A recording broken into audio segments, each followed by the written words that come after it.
Greetings, friends! It's time for a Bright Line Eating update. I have not done an update in a very long time. I am very excited to give you an update. What things have been like 5 months after leaving the Bright Line Eating membership. What does my program look like? What does my sobriety look like?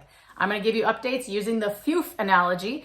PHEW. This is a method of questioning we use anytime we run an experiment within our recovery program in the Bright Line Eating program. So P stands for peace. Do I still have peace? H stands for health, E stands for escalating, and W stands for wait. Let's get going. How has my peace been in the last 5 months since leaving the Bright Line Eating membership? I love Bright Line Eating, so I wish I could give you a different answer, but my peace has been much better. This is very specific to me, and remember, I had 3 years in the membership before making the decision to step away. The reason I have more peace away from the membership is because I have a very strong food controller that likes to live in a very perfectionistic way. And so stepping away from the membership has meant that there has been a lot less comparison. There's been a lot less listening to best practice from the coaches and thinking I must achieve that and more, and a lot less of the critical inner critic narrative in my head criticizing me for things that don't really need to be criticized. So along with that peace has come a certain level of intuition in my nutrition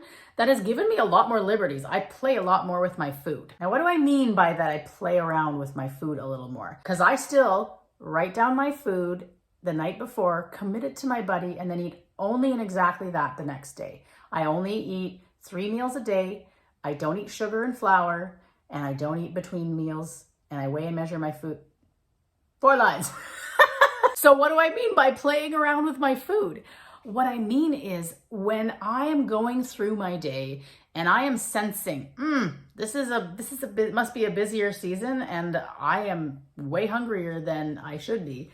Tomorrow, I'm going to write down a much starchier vegetable. Tomorrow, I'm going to blank. I will be taking stock throughout the day intuitively of thoughts around how the day's food has gone.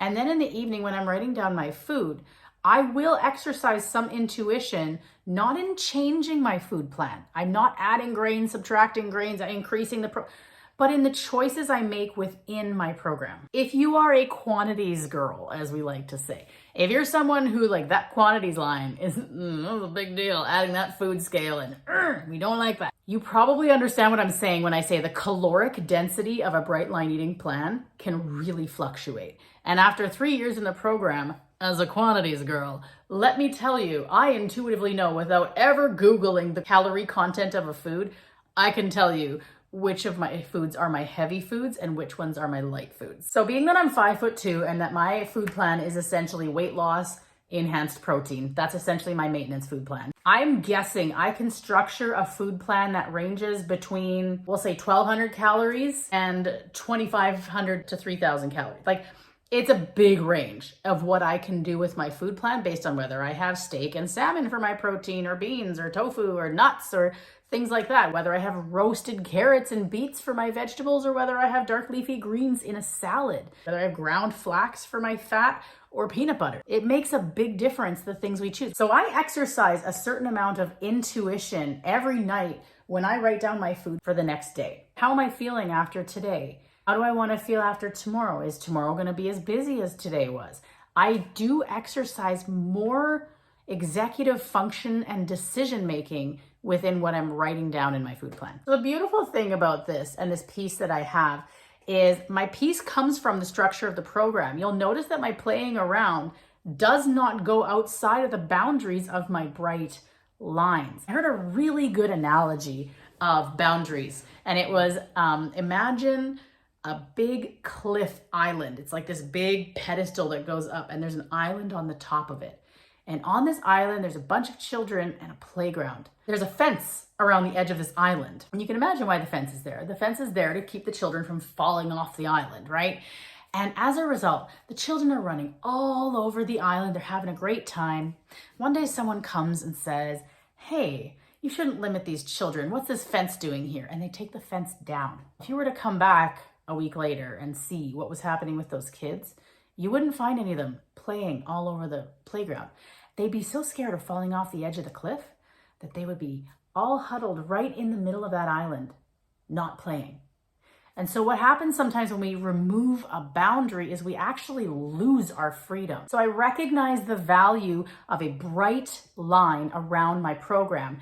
But what I used to do when I was in the membership, and again, this is me, not the membership, I kept my program in the very center still. I was still so scared of the ditch outside the fence that I had fences in my fences, in my fences, in my fences, and I was just living and huddled in the middle of the courtyard, not playing, not living my life, because I was so scared of falling off of the edges. How leaving the membership helped me with this problem is it enabled me to not listen so much. Accountability calls, coaching calls, all this exposure to people who were breaking their lines, who were having wobbly programs, who were dealing with life disasters that you can't plan for, they just happen. And watching people's programs fall apart, I would take on, as someone who is fairly empathic and intuitive, I would take on these problems of other people and add a fence for me. I was like, oh, this person needed this fence. You know what? I'm going to put this fence up too. Oh, this person needs this fence. You know what? I'm going to put this fence up too.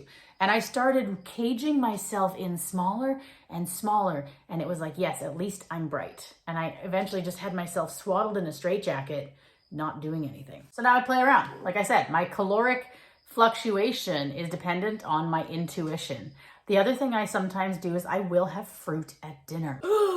That's definitely not in my plan. And when I was in the Bright Line Eating membership, I would have strongly said about me or anyone else, if they're adding a fruit to dinner just because it's Christmas, or just because they feel like it, or just because it's summertime and fruit's in season, I'd say, well, they have some parts work to do. They need to work on that, because it's obviously there's an indulger involved here. You know what I say now? Produce is produce, baby. And you know what? My body doesn't seem to care. And it's not affecting my peace. It's not affecting my health. It's not escalating, and it's not affecting my weight. So I guess we're okay. Another way my peace has grown is I've stopped trying to assimilate. I have stopped trying to be flexible to other people. I used to think that maybe there was an inner work problem, a surrender thing, that I should do the one plate rule a bit more when I'm at family gatherings, that I should be able to eat better in restaurants, and maybe I was being controlling. And you know what I've learned? I have a food addiction. I have an eating disorder, binge eating disorder, and I have a treatment plan. And that's really black and white. And nobody cares. Nobody cares. They don't see it any differently than if I were to show up and say, oh, I am lactose intolerant and I have celiac. And they'd be like, all right, no bread for you. It's no different in anyone else's eyes than if I say, oh, sorry, I'm on a food plan. I can't eat that. I'll bring my own food because I'm on a very strict food plan. It's as simple as that. No one cares in any setting, even a restaurant. So what's happened is I have so much more peace because I just bring my food. Go into the cabin for 4 days with my family. I just bring my food, weighed and measured. And there's nothing about it that feels neurotic or panicky or controlling. It's just like, you know what? This is so much simpler. And now I can focus on you, and nothing else matters.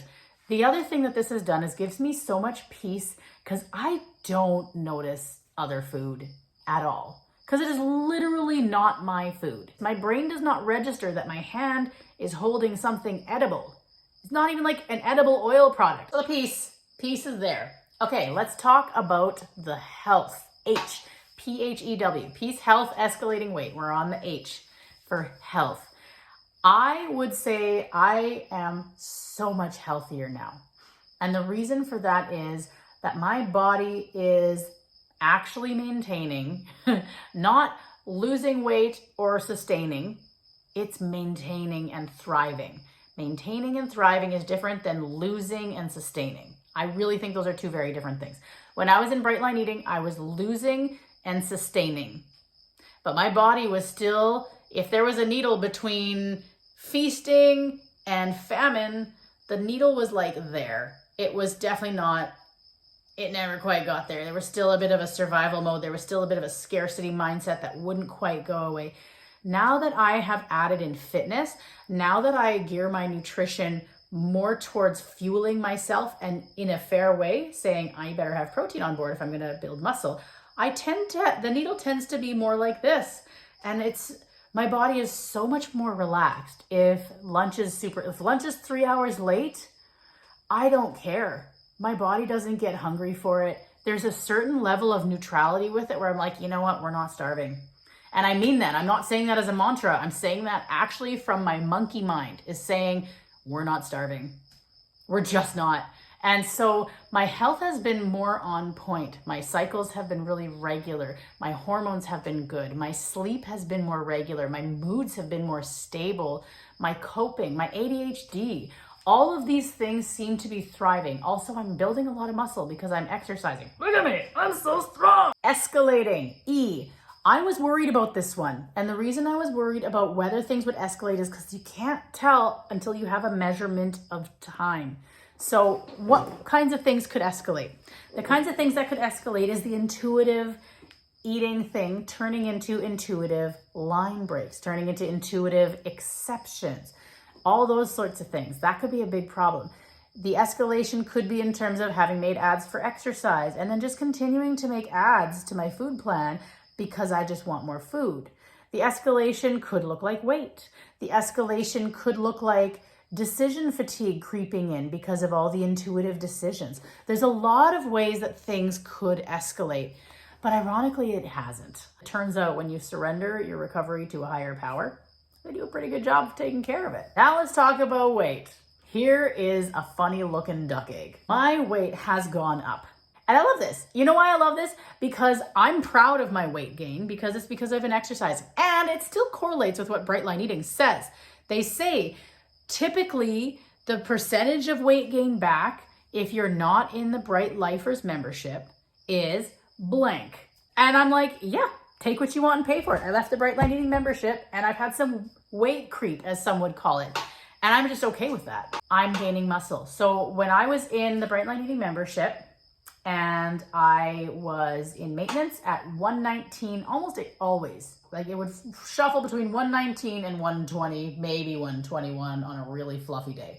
Like that was it. It just circled there and stayed there. I got 2 pounds of loose skin removed. My range stayed exactly the same. Right now, I am sitting comfortably at 131. So we are a full 10 pounds above that. And I don't care. And here's the funny thing. All my clothes fit the same.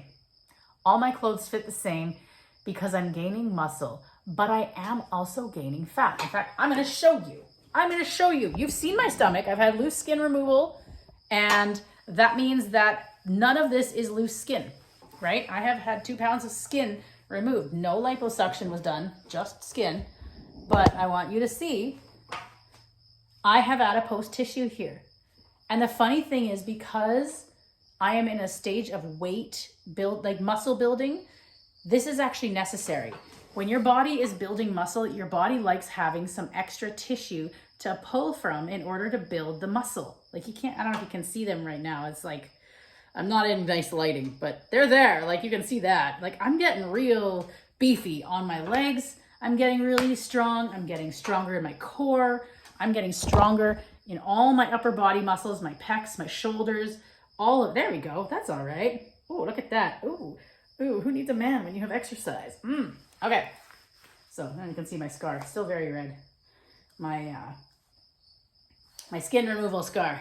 There you go. It kind of, to me, it looks like a disgruntled Kermit the Frog face. That's the nature. But you can see at the top here, the shadow, if I'm standing, I'm actually sitting intentionally so you see this. So I'm not standing up and stretched. But when I'm standing, there's some good definition still on my upper abs going on, which I've never had before. So the W for weight, yes, my weight has gone up. And I actually see that as a beneficial thing because I've gained so much muscle. I've gained confidence with that.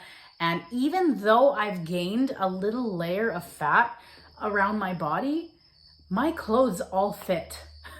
All my truth pants, my tightest clothing still fits and looks good. So there's been a weight redistribution from adipose tissue and the loose skin to muscle and a little bit of adipose tissue. So if I were to weigh it in 2 hands, the time that I was in the membership, my PHEW, and the time now outside the membership, my PHEW, I would say that being out of the membership for me right now is by far outweighing being in the membership. When I was in the membership, I was hungry, I was second guessing, I was doing a lot of redundant inner work that I did not need to be doing, that was taking time away from my family, from my life goals. I was in a state of fatigue where I couldn't properly build muscle, so my life wasn't expanding. My body was in a scarcity mindset state. And now I have a lot more peace. I have a lot more health. Things aren't escalating the way they used to. And I'm really proud of my weight gain, which is not something I ever thought I would say because of the really obsessive level of concern I had around that bathroom scale number when I was in that weight loss place. But doing the muscle building has helped me heal that and see the weight gain as a positive, constructive part of my health journey. Where does that leave us, right? 5 months in, all these benefits, and yet at the same time, I want you and me to know that if I ever need to come back to the membership, I'm going to be so grateful to be back there because I still have nothing but beautiful, positive things to say about Susan Pierce Thompson and the Bright Line Eating staff, coaches, membership, model for sobriety. I absolutely love everything about it. And this is where I'm at in my journey, and I'm just loving it. So whether you're in the membership or not in the membership, I want to send you lots of love and light. And if you are somebody who is trying to navigate a weight loss journey and you've never thought about food addiction before, that's fine. You can check out Bright Line Eating. That's for people who are food addicts and people who just want to lose some weight. It works for both. But let me just say, I went in for the weight loss and discovered that I was actually a food addict. Not only that, but I had binge eating disorder and healed from all of it. So don't be surprised if you check out Bright Line Eating and you end up doing a lot more healing than you originally planned for.